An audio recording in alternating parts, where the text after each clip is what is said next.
Okay, let's take a look at some of the questions on the Unit 4 review. And so number 1, it says evaluate the indefinite integral and use capital C for any constant term. Okay, so this is the integral of 7x to the 6th with respect to x, and that's telling us to find an antiderivative of the function. So we're going to take our 7 and then x to the add 1 to that exponent, so to the 7th, and divide by the new exponent, 7, and then plus c, and then simplify. So this gives us altogether just x to the 7th plus c. Okay, number 2, a similar type problem that we're finding an antiderivative of 13e to the x. And since the antiderivative of e to the x is e to the x, the antiderivative of 13e to the x is 13e to the x. But remember that any function in this family, 13e to the x plus c, would have the same derivative, which would just be 13e to the x, so don't forget that plus c. Okay, number 3, we want to try to approximate the area under this curve and over the interval from 2 to 9, and it says we will use 4 rectangles. So all of that information is important. 4 to 9, 2 to 9, the function itself. Okay, and so the first thing that I'll do is to find delta x by taking b minus a and dividing by n. So that's 9 minus 2 divided by 4, or 7/4, which is 1.75. Hey, if we are using leftmost endpoints, we're going to start, our first x value is a, which is 2, and then we're going to add 1.75 every time. So that's 3.75, and then 5.5, and let's see, 7.25.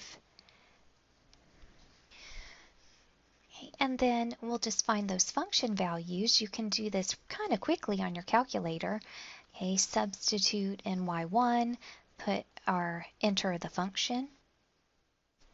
Okay, and if we want to go to the table setup, we can use the ask option for our independent variable, and then just go to the table and enter each of these, just x's one at a time.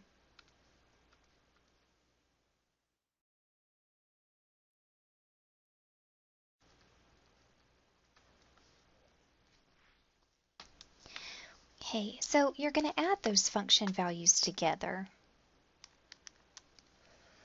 Okay, so the sum is approximately 191.845. Okay, the approximate area, we're going to take this sum and multiply by delta x.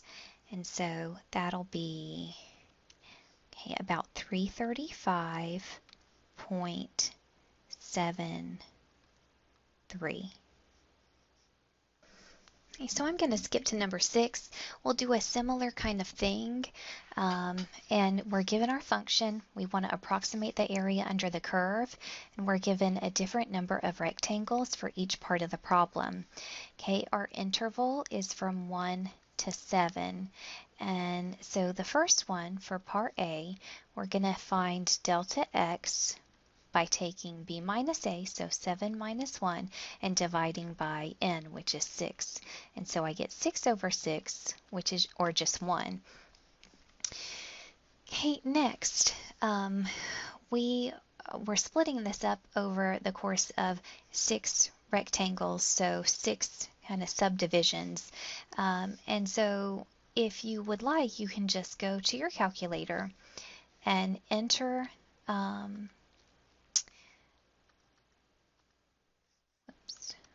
Okay, on the home screen, you're going to go to Second Stat and over to Math, and we want to find the sum, and then Second Stat over to Ops of a sequence.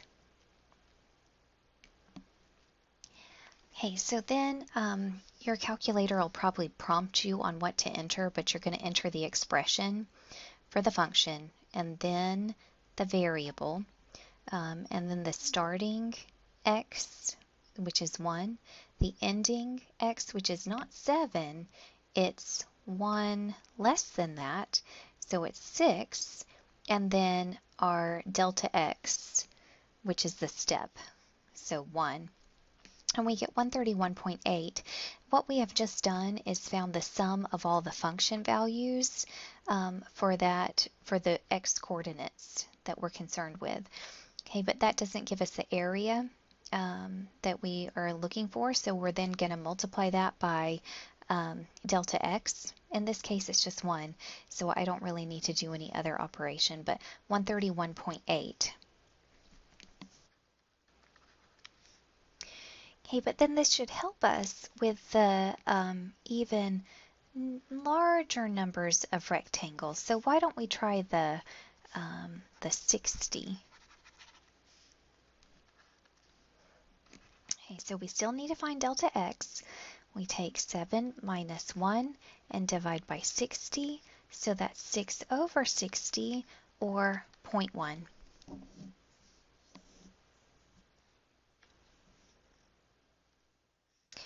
Okay, and then on the calculator, I can go to second stat over to math and find the sum, and then second stat over to ops and of the sequence.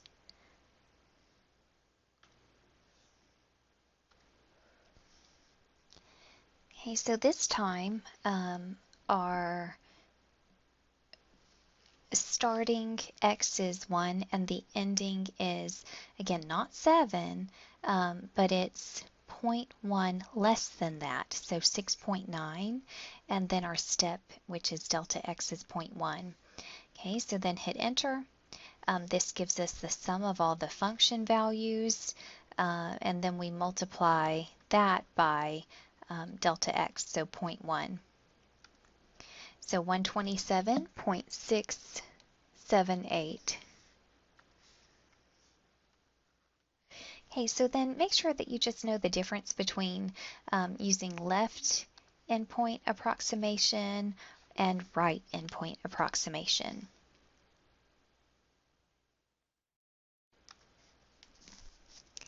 Okay, number 7, it says the management of a chain of frozen yogurt stores believes that T days after the end of an advertising campaign, the rate at which the volume V in dollars of sales is changing is approximated by this function V prime of T.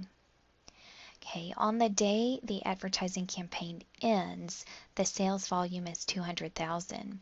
Find both V prime of 5 and its integral V of 5. Round your answers to the nearest cent. Okay, so V prime of 5 is pretty straightforward because we're given the function V prime of T. So V prime of 5 is just negative 28,200 e to the negative 0.48 times 5.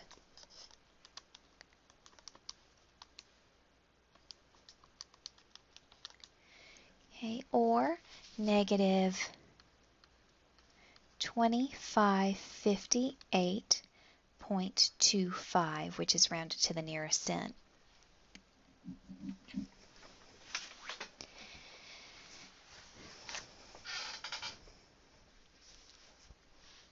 Okay, well, V of 5, we are going backwards, and so we really want to find an antiderivative of this given function. So negative 28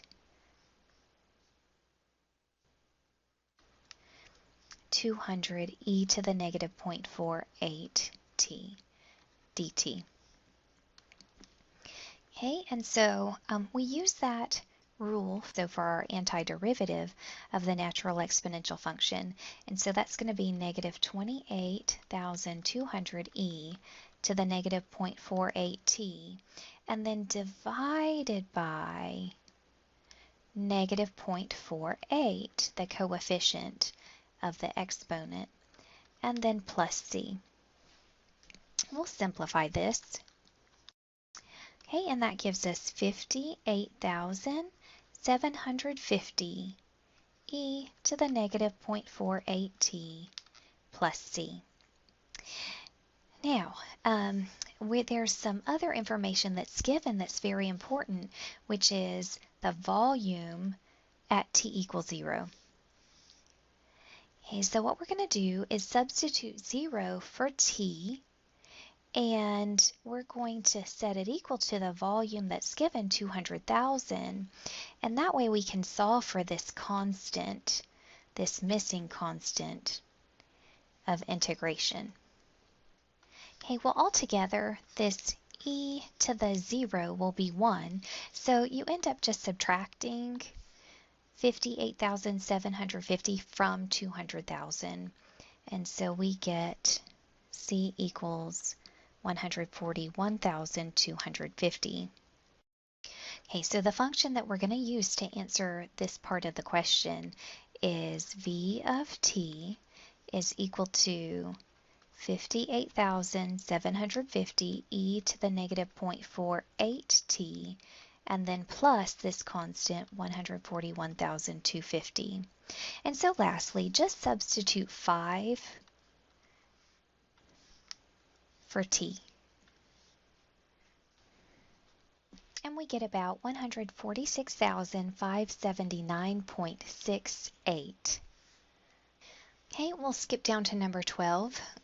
Number 12 is using the fundamental theorem of calculus.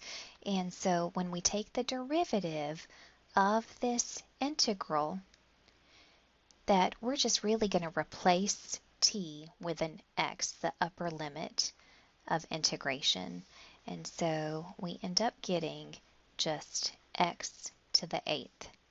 And then we can evaluate f prime of negative 5 and by substituting negative 5 into that function. So negative 5 to the 8th, or 390,625. Okay, number 13 is similar, except our upper limit should be the variable instead of the lower limit. So what we're going to do is to rewrite this function f of x as the opposite of the integral from 20 to x of t to the 7th dt. Okay, and now it's just a substitution problem. Okay, so we end up with a negative x to the 7th. And then 14, evaluate. This is the definite integral of 6 with respect to x from 0 to 8. So you're just going to find an antiderivative, so we can say 6x and evaluate from 0 to 8. And so that's 6 times 8 minus 6 times 0, or 48. Okay, another way that you could think about this is just you have a constant function, and so you're really just finding the area under this rectangle, okay, where this has a height of 6 and then from 0 to 8, and so you have your length times your width, which is 48. Okay, number 16 is another one involving the fundamental theorem of calculus. So again, we are going to make a substitution, but we also have to apply the chain rule. And so it's going to be p prime of v is the square root of 12 plus v to the 9th to the 6th. And then you multiply by the derivative of the inside function. So the derivative of v to the 9th with respect to v is 9v to the 8th. Okay, so all together we get 9v to the 8th times the square root of 12 plus v to the 54. Okay, number 20, it says, suppose the particle moves along a straight line with a velocity v of t equals 8 minus 2t. Find the displacement at time t and the displacement up to t equals 3. And so d of t is going to be the definite integral of v of s ds from 0 to t. And so we can just write that in initially, replace v of s with 8 minus 2s ds. So the definite integral of 8 minus 2s ds from 0 to t. Okay, well that's going to be 8s minus 2s squared over 2. And then we evaluate this from 0 to t. And really, now you're just going to replace your s's with t's. And so altogether we get 8t minus just t squared. Okay, then we want to find the displacement d of 3. So we'll just substitute 3 in the formula we just found. So 8 times 3 minus 3 squared, or 24 minus 9, so 15 meters. Okay, number 2, a ball is thrown upward from a height of 1.5 meters at an initial speed of 50 meters per second. Okay, acceleration resulting from gravity is negative 9.8 meters per second squared. Neglecting air resistance, solve for the velocity v of t and height h of t of the ball t seconds after it is thrown. Okay, so we're going to find, we'll find the velocity function by taking the antiderivative of the acceleration, which is negative 9.8, and then so we'll say the antiderivative of negative 9.8 with respect to time, and that's negative 9.8 t plus c. It also gives us an initial speed, which is 50 meters per second, so that's our initial velocity. Okay, and so we'll say that's negative 9.8 t plus 50. And h of t will be found by taking the antiderivative of the velocity function. So negative 9.8 t plus 50 dt. Okay, and we get that that's negative 9.8 t squared over 2 plus 50t plus some constant c.